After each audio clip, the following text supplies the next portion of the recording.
Ladies and gentlemen, I very nearly decided not to come today. Yesterday, a British soldier was decapitated in cold blood on the streets of London by Islamists shouting Allahu Akbar. One of them told the British public, "You people will never be safe." Why should I, a married father of 4, take the risk of questioning the religion of peace at a public debate that will be filmed and no doubt appear on the internet? I have met Ayaan Hirsi Ali, who was forced to live in hiding and then to leave Europe after her friend Theo van Gogh suffered the same fate as the soldier in Amsterdam. I have met the historian Benny Morris, who was assaulted outside the London School of Economics by Muslim students merely because he was an Israeli. I have British friends who have been forced to move to a secure gated refuge because of similar threats. But I have come precisely because I do not want to live in fear in a free country, our country. I do not want this great university, our university, to become a place where academics are intimidated. I do not want free speech to die in the land that gave this most precious of liberties to the rest of the world, including many of the 56 states that call themselves Islamic. I do not want Muslim women to endure domestic tyranny.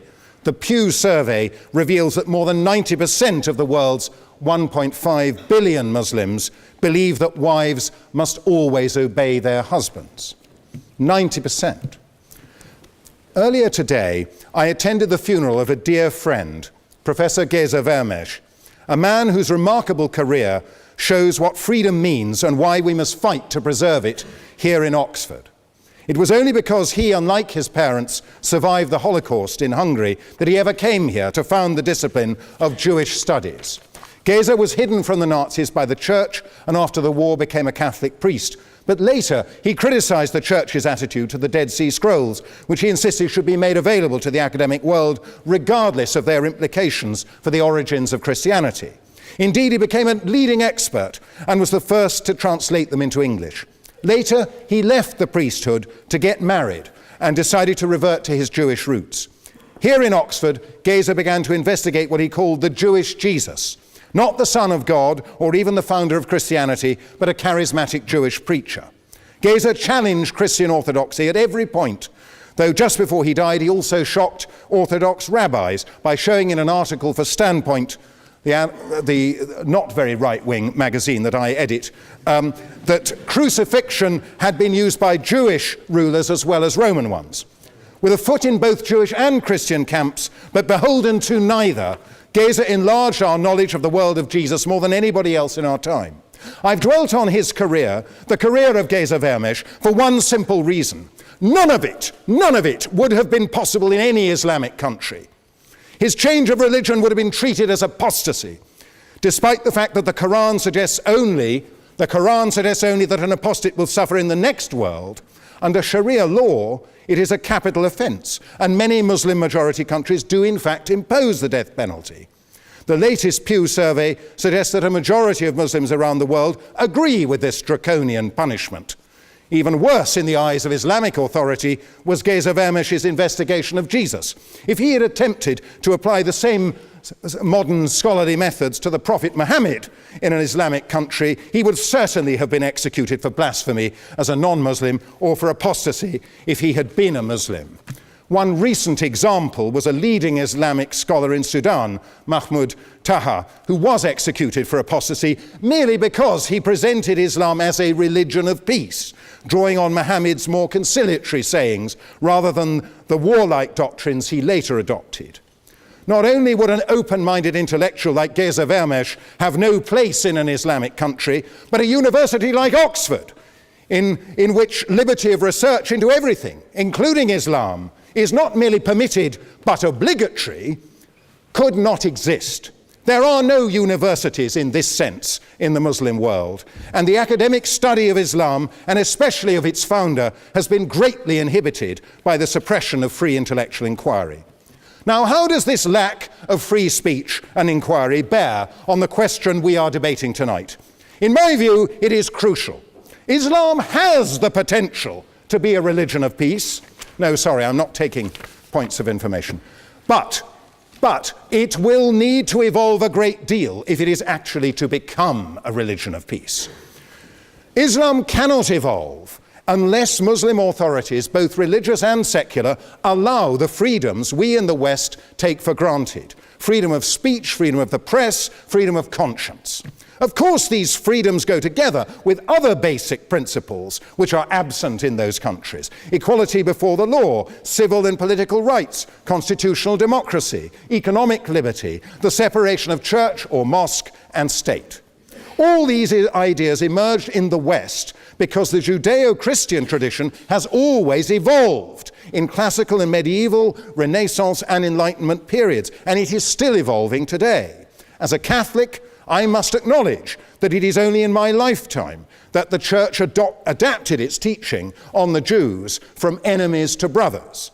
And in order to ensure that the 1.2 billion Catholics could see that the Church banished anti-Semitism in its practice as well as its preaching, successive popes have gone out of their way to reach out to Jewish people. How very different is the situation in Islam. Where Jews and Christians have allowed the reinterpretation of the Bible, Muslim scholars have insisted that the Quran, as the unmediated word of Allah, cannot be reinterpreted. Despite this rigidity, Islam did evolve in its early centuries, but since the medieval period, it has undergone successive waves of fundamentalism intended to restore the faith to its original purity and to impose it, if necessary by force, on the rest of the world. We are living through such a wave today, which includes the Wahhabi and Salafist branches of Sunni and the Iranian-inspired Shia Islam. The overall name we give to these movements is Islamism, or radical Islam. Rather than emphasize the earlier, more pacific elements in Muhammad's teaching, such as his Constitution of Medina, which granted equal rights to Jews, Christians, and pagans, Islamists emphasize later doctrines, such as the division of the world into the Dar-ul-Islam and the Dar-ul-Harb, the House of Islam and the House of War.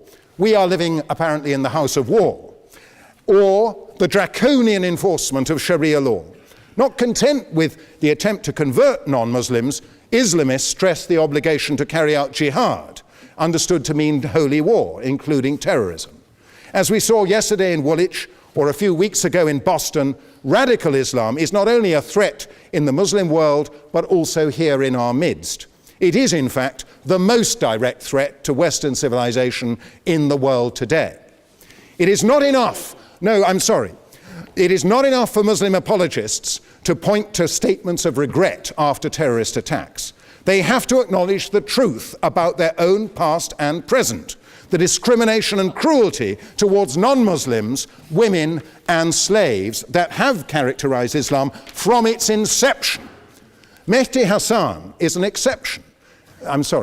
In a brave and remarkable article in the New Statesman, he revealed what he called our dirty little secret, that anti-Semitism in the Muslim community is, quote, routine and commonplace, unquote. It was brave because Muslims have reason to fear reprisals when they speak out, and it was remarkable because most Muslims are in denial, encouraged by the pernicious notion of Islamophobia. Because of that notion, the police and other authorities were in denial about the rape and exploitation of girls here in Oxford, an evil that was only exposed at their recent trial. But what other dirty little secrets might Mehdi Hasan like to admit? Who else are Muslims, at least of the radical persuasion, inclined to denounce in private? What do they say about Christians and other non-Muslims, including atheists? What about homosexuals or women whose dress or behavior is un-Islamic? We know what Islamic states do to all these and many other categories of people. They persecute and kill them. They claim the authority of Islam, of the Quran, the Hadith, the Sharia, and their own leading scholars. I know there are other scholars who defy the Islamists. I had the honor of meeting the late Zaki Badawi, the founder of the Muslim College, who fought against the influx of Saudi-funded imams into British mosques, who fought for Muslim integration and who denounced the fatwa against Salman Rushdie. But, Badawi lost all these battles. His leadership role has been usurped by Tariq Ramadan, who occupies a chair here in Oxford. He comes from a very different tradition, that of the Muslim Brotherhood, the vanguard of Islamism. To be blunt, Professor Ramadan is an Islamist wolf in sheep's clothing. Beware of him. A religion of peace has to practice what it preaches. I'm almost done. You only have to watch the news of persecution, war, and terror from the Muslim world and beyond to find that religion of peace rings hollow. Peace is not on offer to the rest of us except at a price that is unacceptable. The price of submission to the Islamists who increasingly dominate their fellow Muslims across the globe. One of the Woolwich terrorists told onlookers he had committed his carnage because he wanted to bring our troops back so we can all live in peace. Our troops? He had just butchered one of them. That is not only murder, that is treason. Until it is purged of the radicals who preach in its name, until we can feel safe on our streets again, Islam does not deserve to call itself a religion of peace. I urge you to oppose this motion.